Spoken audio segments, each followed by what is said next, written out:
চুয়াডাঙ্গাতে আমাদের সংসদীয় দুটো আসন রয়েছে। আগামী 12ই ফেব্রুয়ারি আমাদের ত্রয়োদশ জাতীয় সংসদ নির্বাচন এবং একই সাথে একটি গণভোট অনুষ্ঠিত হবে।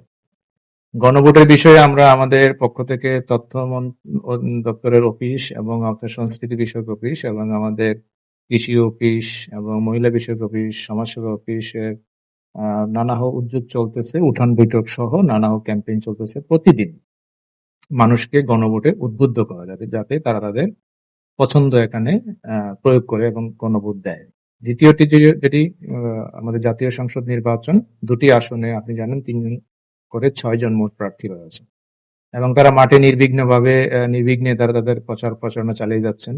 যখনই আমরা কোনো আচরণ বিধিমালার পরিপন্থী কোনো কাজ আমাদের গোচরে আসছে, তাৎক্ষণিকভাবে আমাদের মাঠে ম্যাজিস্ট্রেট সাহেবের ব্যবস্থা নিচ্ছেন। মাঠে আমাদের সর্বমোট 12 জন ম্যাজিস্ট্রেট প্রতিদিন সকাল থেকে সন্ধ্যা এমনকি রাত পর্যন্ত কাজ করছেন। আমাদের কাছে যখন কিছু অভিযোগ আসতে শুরু করলো যে কিছু প্রার্থী তাদের নির্বাচনী ক্যাম্পে লাইটিং করছেন, লাইটিংটা সাধারণত আপনি জানেন রাতের বেলায় করে থাকে, নির্বাচনী আচরণ বিধিমালা তারা এটা করতে পারেন না। তো তখন আমাদের মেশে সাহেবরা এটা লুকআপটা করার জন্য রাতের বেলাও ডিউটি করছেন।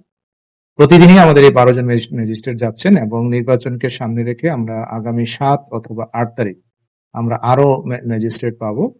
এই সংখ্যক ম্যাজিস্ট্রেট আমরা নির্বাচনের দিনে কাজ করব। ইতিমধ্যে বিজিবির 10টি প্লাটুন আপনার জীবননগর এবং দামুরহুদায় অলরেডি ডেপ্লয়েড করা হয়েছে এবং তাদের সাথে আমাদের ম্যাজিস্ট্রেটও অঙ্গীভূত হয়েছে। নির্বাচনকে কেন্দ্র করে আমাদের এখানে সদর এবং আলমডাঙ্গাতে সেনাবাহিনী কাজ করবে, জীবননগর এবং দামুরহুদাতে বিজিবি কাজ করবে।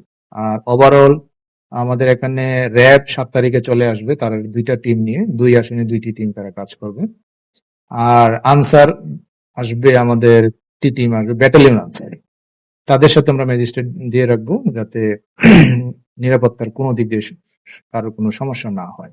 ইতিমধ্যে আমাদের প্রিজাইডিং, অ্যাসিস্ট্যান্ট প্রিজাইডিং, পুলিং যারা প্যানেলে আদভুক্ত আছে তাদেরকে সবাইকে আমরা পর্যায়ক্রমে প্রশিক্ষণ দিয়ে যাচ্ছি এবং প্রতিটি প্রশিক্ষণের মধ্যে আমি পারতপক্ষে চেষ্টা করছি সেখানে অ্যাটেন্ড করার জন্য। তাদেরকে অভয় দিচ্ছি নির্বিঘ্নে নিরপেক্ষতার সাথে তারা যেন সততার সাথে দায়িত্ব পালন করে এবং যখনই তাদের দৃষ্টিগোচরে আসবে যে কোনো ব্যক্তি নির্বাচনী কেন্দ্রে জাল ভোট দিতে এসেছে অথবা অন্য কোনো বিষয়েতে সে হাঙ্গামা করার চেষ্টা করছে, প্রিজাইডিং অফিসার নিজেই যেন তাদেরকে সঙ্গে সঙ্গে অ্যারেস্ট করে ফেলে।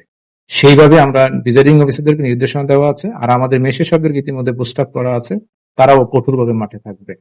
ভোটারদের উদ্দেশ্যে আমি তাদেরকে জানাতে চাই যে অত্যন্ত নির্বিঘ্নে উৎসাহের সাথে প্রত্যেক ভোটারগণ ভোট কেন্দ্রে ভোট দিতে আসবে।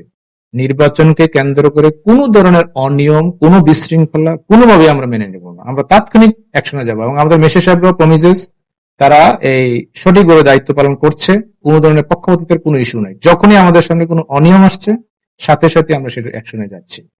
তো ফলে আমি আপনার মাধ্যমে আমার চুয়াডাঙ্গাবাসী সকল ভোটারদেরকে আমি অনুরোধ করতে চাই, জানাতে চাই যে তারা এক উৎসাহের সাথে এবং নির্বিঘ্নে স্বাচ্ছন্দ্যে তারা নির্বাচনের দিন ভোট কেন্দ্রে আসবেন। নিরাপত্তা নিয়ে কোনো শঙ্কা নেই আমাদের কাছে। আমাদের গোয়েন্দা বলেন, এমনি স্বাভাবিক ইনফরমেশন বলেন, কোনোভাবেই আমাদের কাছে এমন কোনো তথ্য নেই যে কেউ নির্বাচনে বিঘ্ন ঘটাতে পারে। তারপরেও আমরা আমাদের সর্বোচ্চ প্রস্তুতি নিয়ে রেখেছি।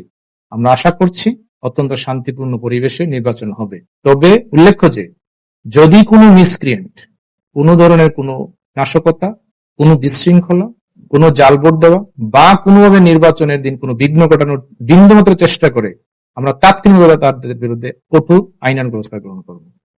আমি আশা করি আমাদের এই অঞ্চলের সকল ভোটারগণ ভোটের দিনে উৎসাহের সাথে ভোট দিতে যাবে।